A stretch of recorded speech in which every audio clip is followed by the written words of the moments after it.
Ladies and gentlemen, so I am Roland Montagne of IDATE DigiWorld. I am the one coming from France. I forget my yellow vest, and don't worry, I won't burn some cars outside.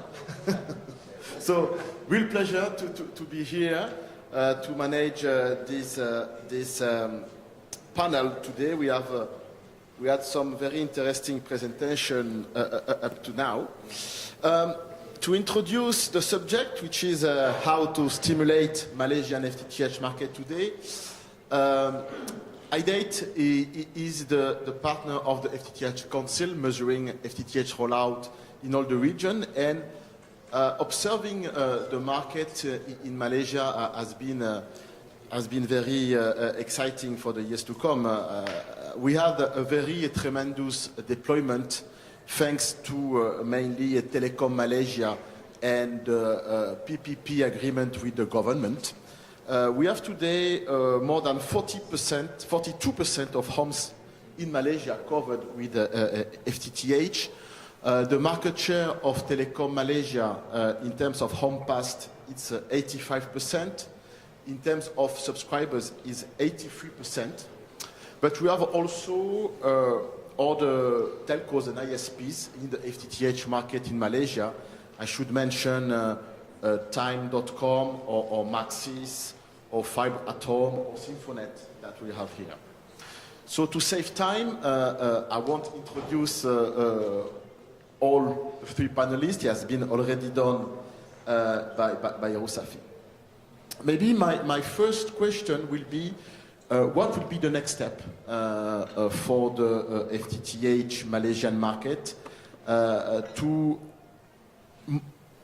stimulate, I would say, the market and give space also to the competition in the market. So it will be here very useful to have the testimony of each of you. Thank you, Mr. Roland.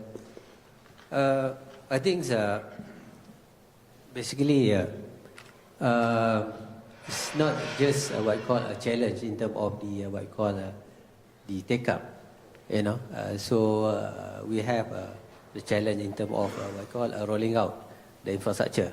So when we started, you know, the rollout of HSBB, so that one we based on the supply driven, you know. So how we identify the area and whether the people will be able to subscribe to the service or not.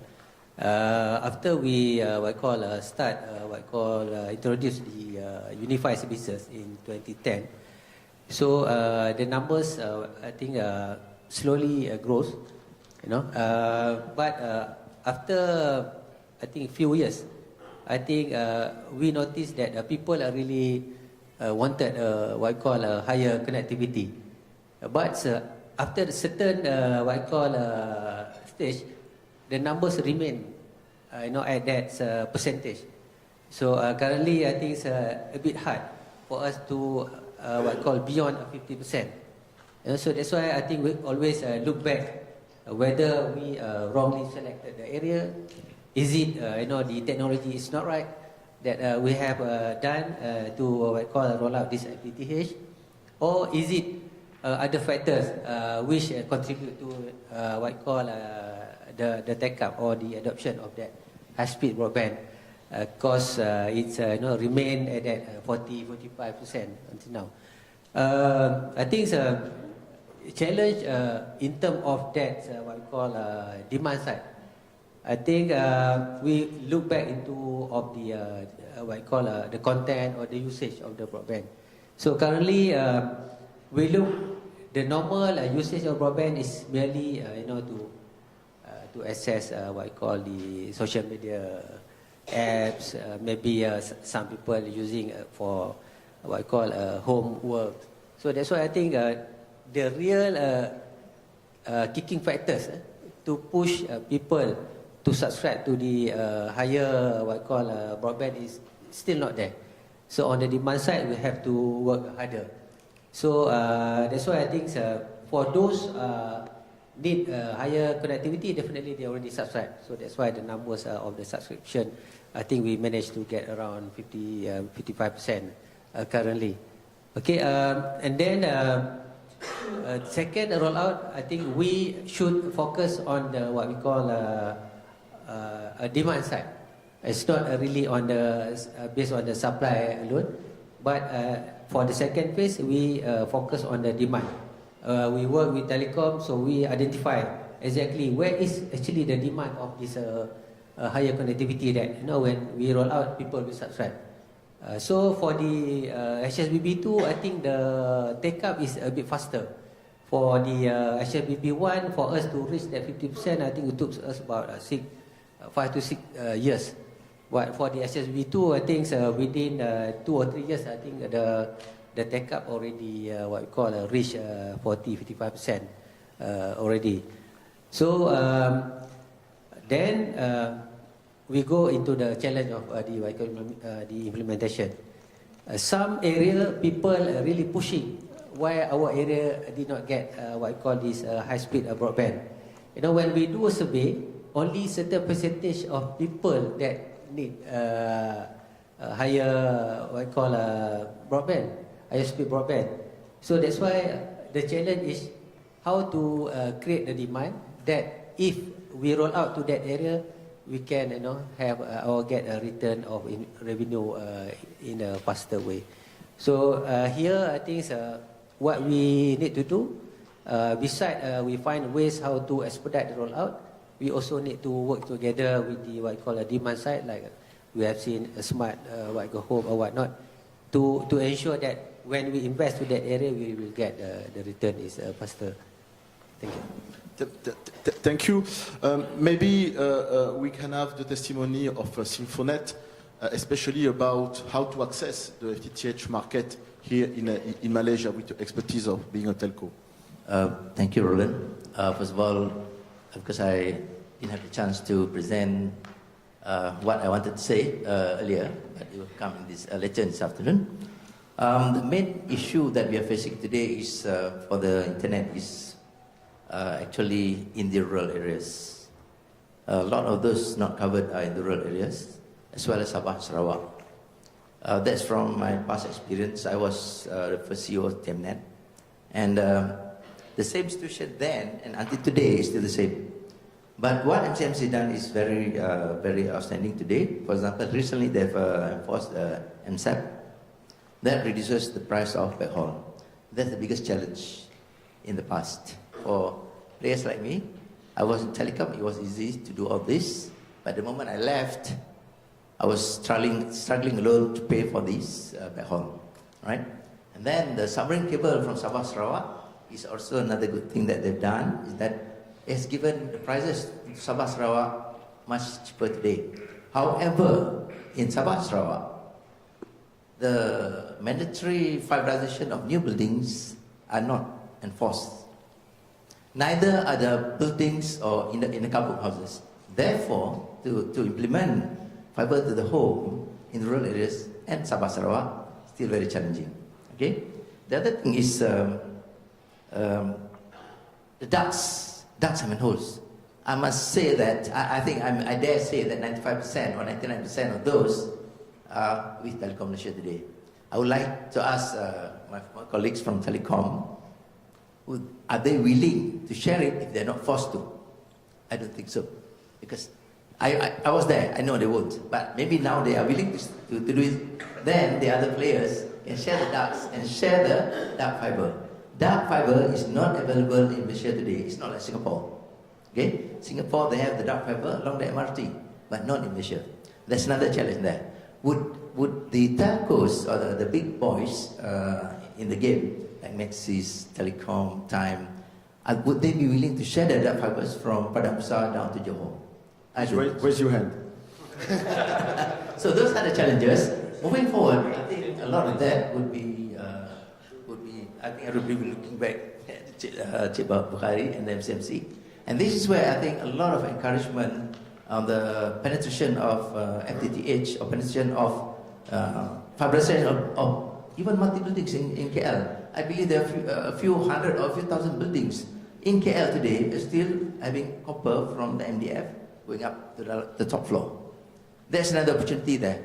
These are the things that if I think most of you are, I do not know, are there many operators here? Because a lot of those operators, the smaller ones like me, most of them might have given up for the past few years. I'm still surviving, but I have not presented my result, so I don't talk too much about it yet. Okay? Thank you. Christopher, you're also involved in the business here, and you are proposing, I think, a bitstream offer. So what's a wholesale offer to other telcos? So please, I would like to have here your vision of the competition in the FTTH market here in Malaysia. Okay.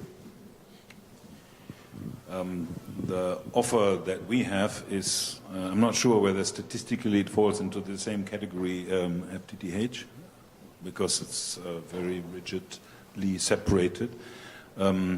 However, I mean, our business for VBT is very niche, because we are actually operating a network along the LRT, and we are providing backhaul to the mobile operators. That's the core. There are other things coming on that side. For us, the most important thing is to gain better access to international connectivity, because that will bring us the possibility to also go into the enterprise space, and that will drive also the capacity up, because local content will not drive capacity. And I think that one is visible in statistics, and you can hear that everywhere where you have a chit-chat. Yeah? I think one of the critical points for really triggering bandwidth growth is on the content side. The content doesn't come from Malaysia. Yeah? So I think the regulatory side knows that very well. Maybe there are changes, not only that the risers in-house are more towards sharing, but maybe also landing stations. Thank you. Mr. Bukhari, coming back to what Mr. Baharum was saying, to accelerate and share the network, he was talking about sharing duct access. For example, in the experience I have in other countries, first it has been started on the mapping. Where are the ducts in the country? Where are the ducts available? And most of the time it's in the hand of the regulator to do that. So I would like to know, in Malaysia here, what's the point of view of MCMC on the subject of duct sharing? Yeah, I think exactly, I think correctly as pointed by Dato Baharum. But we have to go back to the history, how all those what you call infrastructure are being developed. And because it started from JTM, and then they transferred to telecom and whatnot. And they are the one who manage all those infrastructure. And probably our what you call a policy also last time did not what you call enforce in terms of the infrastructure sharing. But we based on the what you call the self-regulation, that one should be sharing. There is no such what you call the action that put in place. If not shared, there will be a certain what you call breach of any regulation or not. So understanding that the what you call critical of infrastructure for telecom to manage, because the cost of maintenance, the safety of that what you call the equipment being installed. That's why I think this issue of sharing of infrastructure is being what you call discussed for quite some time, because it's not easy to open up everything. In fact, I think if the government want to take over all those infrastructure, also it's quite costly. So that's why I think now under the what you call NFCP plan, so we try to find the best solution how through infrastructure sharing based on the existing what you call infrastructure that we have, and also for the new one that going to be built should be based on the sharing. We hope we can see some what I call changes in terms of what I call the sharing of this infrastructure. But definitely, really, tough for us to manage this issue. But we will try to make it happen. To make sure that one thing is to what I call reduce cost of rollout, and the second thing is to expedite the what I call the rollout of the infrastructure. Thank you. It has been said also that it's always a challenge to bring fiber in rural areas in all the countries, and it's the same here in Malaysia. How you see the best way to bring very high speed to rural areas? In many cases also today, fixed wireless access can be a solution by providing today quite a lot of bandwidth to rural areas and waiting for next wave being fiber. So also the role of local authorities is key to bring these very speed broadband in the rural areas. They can make also private-public partnership in some cases. So I would like here to have your point of view on this specificity around the table. Yeah. Thank you, Roland. It's very, very challenging indeed. I've done a lot of rollout in some rural areas in Kelantan, some in Negeri Sembilan. What we found out that we can't do the all fiber all the way. We have to go the hybrid model. So there are a lot of technologies available today. Some can carry even 1 gigabit per second per link on the wireless. That is one option. However, the biggest worry is the moment after you roll out, whether you do point to point or point to multi-point, would the end user subscribe to it? They may they have to sign up for 2 years. They may be subscribing for 3 months, 4 months, then they stop paying. What happens to your investment? That's the biggest challenge, in fact. So unless they are subsidized, or unless somebody's paying for it, then you can have this whatever percentage target for all population in Malaysia. I think that's the biggest challenge. So for rural areas, there are a few options. For example, you can use the cellular network, we can use the 4G LTE and so on and so forth for fixed broadband and so on. You know. So at the end of the day, from our experience, the commercial customers would go for it. But I'm not sure about the rural customers. I'm not sure. You can do it. The technology is there. It's available everywhere. But at the end of the day, who's the paymaster? I think that's the biggest challenge.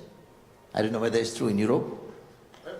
Most of the time, of course, the business model is challenging, but the adoption in rural areas can be very quick because people are demanding bandwidth. So we can achieve penetration rate quite high. Okay. If you listen to my presentation just now, so we have the target for mobile broadband where we're trying to connect the rural area at least with the 30 megabit per second. That should be what I call a combination of various technology. Maybe halfway would be fiber, then the rest would be the wireless technology. Like what Dato Baharum mentioned, who's going to fund it? That a question that I think maybe nobody can answer here. But we have what we call a target. So in order for us to meet that target, we will find the best way how we can connect all those what we call challenging area with if not very what we call high connectivity, but at least a stable connectivity for them. For your information also, in order for us to bridge the gap in terms of the what we call connectivity to the rural area, now we are working with the what we call the telecom the Tenaga Nasional Berhad, the power utility company. How we can leverage the infrastructure for us to provide connectivity to more rural area. So hopefully, if the pilot that we are doing now is successful, we will evaluate whether the cost to implement that solution is viable for us to replicate to more rural area after this, because they have a so-called infrastructure that we can use to pull our fiber to the infrastructure. If we can nicely collaborate with them, hopefully some of the issue, for us to reach to the rural area could be resolved. Thank you. No. Okay. On the business model of FTTH, we like to identify 3 targets. Of course, there is the residential target, there is the enterprise target, and there is also the mobile backhaul target. So what's the situation here, to your point of view, on those different markets, especially on the enterprise market? It can be a very attractive market for telco because the level of ARPU can be higher also, but it has to be a very high quality also access because of cloud-based application, for example. Maybe some comments on your side. Yeah. I think all of you must have known by now that the enterprise market is very lucrative. Yeah, because in the urban areas you have the gigabit backhaul, you have and you'll be getting the terabit backhaul soon, and then you can give gigabit network to the shops. But you can't do that in rural areas, right? Because of the limitation for the reach of the fiber. Now, the way I see it, there's no question about that. I think any telco, any service provider would go for the enterprise. That's why you see even the cellular players are moving into the fixed broadband, because perhaps they've run into some saturation on the mobile business. Then they are going to the fixed broadband. And for example, one corporate customer may be paying 1 million a year to any service provider. You just subscribe to the 1 gigabit or even 10 gigabit to their network. So that's very attractive, and I can say that everybody will go for that. However, for the rural market, again, for example, I can quote the Kelantan experience. We provide broadband to the masjid, but we cannot bring 1 gigabit, okay? Because if you get the prayers to subscribe to use the internet, you need 1 gigabit to the masjid. But who would pay 1 gigabit? Who would pay for that 1 gigabit? So we just put 30 megabit in the masjid. And who would be able to use the 30 megabit? Only the imam. That's what happened. Only the imam or maybe the bilal. So the priest, the chief priest in the masjid. So this is our experience. So that kind of network can be paid by the government. They're willing to pay for it because it's for the rakyat. We can also bring the internet to the pejabat Dewan Undangan Negeri. That's for the constituencies, and who paid for it? The government as well. So those are okay, but the moment you start going to the homes in the rural areas, you have to pull miles or kilometers and kilometers of fiber into the kampung. And tomorrow, big storm or big flood, they all wipe away, like what happened 4 years ago in Kelantan. So those are challenges, and that makes the network not viable. That's why you see a lot of the ISPs, they're not going there, and they're left with the copper network. However, the copper network is limited by distance, 5 kilometers only. And today, in rural areas, every 2 weeks, the thieves would cut the copper and sell it to the junk shop now. So that's what happened in the what I call the streamix areas or the copper areas. Then it's very challenging for the incumbent telco to go and repair. Every 2 weeks, they have to put new cable. But they're not buying copper anymore. Then it becomes another challenge. So if you lay fiber, tomorrow a big storm, the trees will hit the cables, it's gone again. So those kind of experience, I'm sure Sakofa and Sarawak have experienced that, and so are the other fiber players in those rural areas. So this is another area whereby it's part of my presentation, say backup. But when you back up, you need to do 20 kilometers of backup. 2 routes, so that's the challenge. Thank you very much. Mr. Bukhari, is some specific action of MCMC for the enterprise market, for example? So I think at the end it will come to pricing.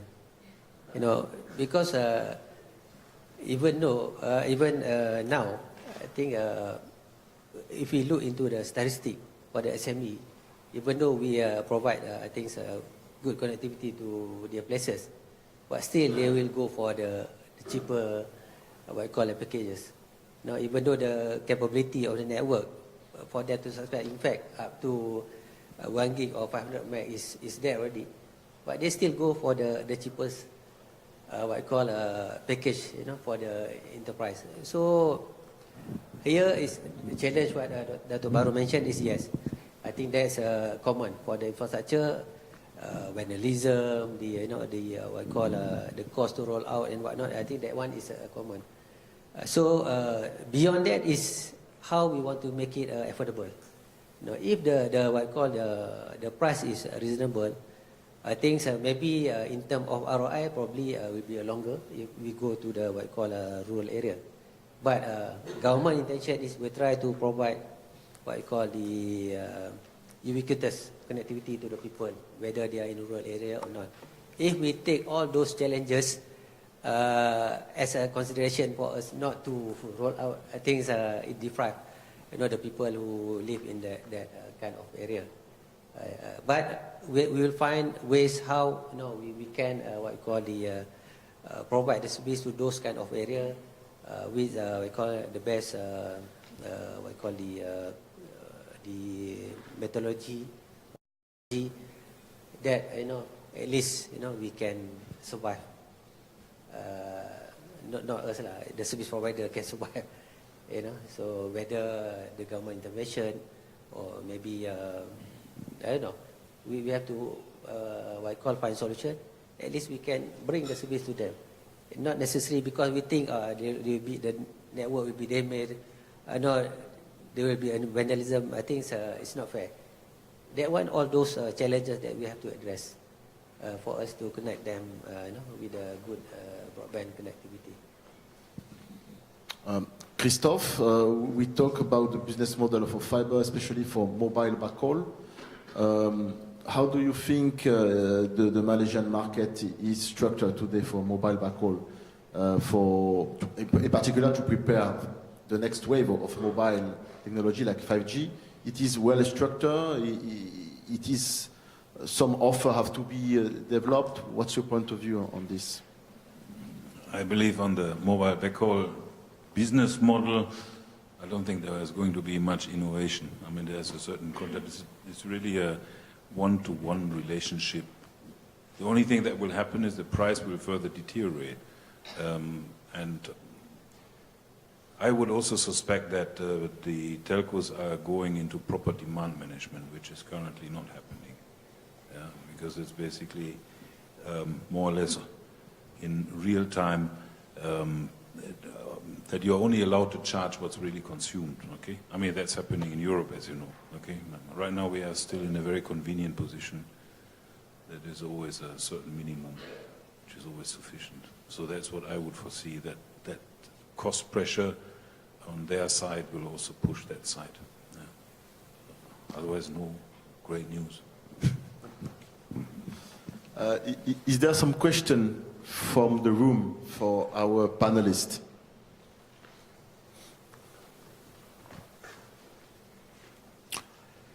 No, don't be shy. No questions? I think everybody's hungry. So maybe a last question. Coming back on 5G, we see here, fiber is the enabler of 5G.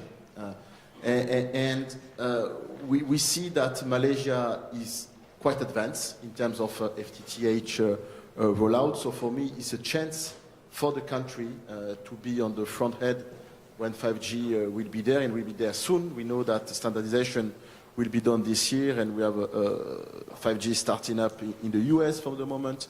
So what's the situation here in Malaysia? Is there already plans coming from the regulator or the government to favorize the arrival of 5G? Okay, in terms of 5G plan, I think we have set up the special task force for the 5G, what I call technology. I think under the what I call this NFCP plan, there will be a special task force to address what I call the challenges, the requirement, the demand when we want to implement the 5G. And also, I think we are going to set up the 5G testbed for all the vendors, for all the service provider to test that technology. We also actively involved in the what called 5G standard, under ITU. So definitely Malaysia will be, I think, among the first country to adopt to that technology. And when it comes to the what we call the preparation for the what we call backhaul connectivity to the 5G, yes, like I mentioned earlier. So now when we build the fiber network, so you'll take consideration, that fiber should be able to provide the backhaul connectivity to the not just 5G but to the mobile side as well. Thank you, Roland. Actually, personally, I'm very excited about 5G. I think all of you in this room should be very excited about 5G because you are the fiber players. Everybody wants 1 gigabit in their room. So imagine how much fiber they need in their room and in their house. Whether it's via cellular or it's via fixed line, everybody needs the fiber. That's how I see the future. So we all should be very excited about it. If the regulator can make it earlier and faster, we should be clapping our hands, because there's opportunity there, and everybody want 1 gigabit or even 10 gigabit, and then the telcos or the ISPs, they want multiples of 10 gigabit to their network. Even Puan Asmawati this morning, she presented the new technology. Each home will be having 10 gigabit, or each shop or shop house will be requiring 10. There will be available. There will be 10 gigabit available to their premises. So I think that's a good future. Now I can see the light at the end of the tunnel. After 5 to 10 years of being on this, I couldn't see the light, but now I can see. I see a bright future for all of us. Thank you. So Christoph, do you see also a great future for Malaysia and 5G? I envision a great future. I can't see it yet. That's for sure. No, I'm just wondering. This may be a question back. Can the telcos, the mobile operators, really afford this? And because the current uptake, and I mean, I can also see what's happening at the back of the RRU. We don't even have the content. I mean, it's a chicken-egg situation again. Will the content come if you provide this? But I don't think so. Okay. Very interesting question. In 2005, 2006, when I was working with Puan Asmawati, then we were asking the same question: will FTTH have the content? That was more than 10 years ago. And at that time, we started the study on the FTTH as early as 2005 or even 2004. Now, even the submarine cable with Sabah Sarawak is already full. Even the cable which I was planning in 2006 from Mersing to LA, Los Angeles, is already today full. That was slightly more than 10 years ago. And then it was commissioned about 10 years ago. It's all gone. Who paid for it? The big players. The big players. I don't know where the content is coming from. But yes, they did consume the fiber. They did consume the terabits or gigabits available. So that's how I see it. So I believe, no matter what the content is, let them search for their own content. Okay? That's why the move done by regulator to unbundle the HIP TV and the broadband, because it gives them the option to look for their own content. That was a good move, and reduce the price for the bandwidth. So those kind of customers on their own, people like me, I gave up on Unify about 7 years ago because I want double the speed, but I don't want the content. I want to look for my own content. Today, or 5 years down the road, when 5G is in the market, let the content providers provide the content. Let the customers go to this content. And as long as everybody is carrying 1 gigabit or requiring 1 gigabit to their home, or the cellular players 1 gigabit, and the mobile phones can enable I don't know, 1 gigabit to the phones, whatever content is, so be it. But at the end of the day, everybody is excited about downloading whatever into their equipment. Thank you. That's right. Maybe I'd like to add a little bit about the demand side. Because currently, I think the government of Malaysia now really going forward in terms of the transforming the government, what I call services into smart government, and also the government also really what I call focusing on the industrial revolution, where all will be automation and will be on the digitalization. So I believe in terms of the demand for the what I call the higher connectivity is there. You know, probably the smart solution also one of the what I call new content that we can push into our broadband pipeline. It is sure that looking at 5G, us at IDATE, we have the chance to discuss with a lot of telcos worldwide. We believe that the first wave will be more an overlay rollout using the current 4G station. This will be quite easy, but the next step, going to small cell, of course, will be the most challenging for the telcos. And here, having already a fiber network can be easier, can ease the process of connecting those small cells. I think we reached the end of our panel. I see all of you very hungry. So I have good news here. We have to close the panel, and I would like to join me for a round of applause for our panelists.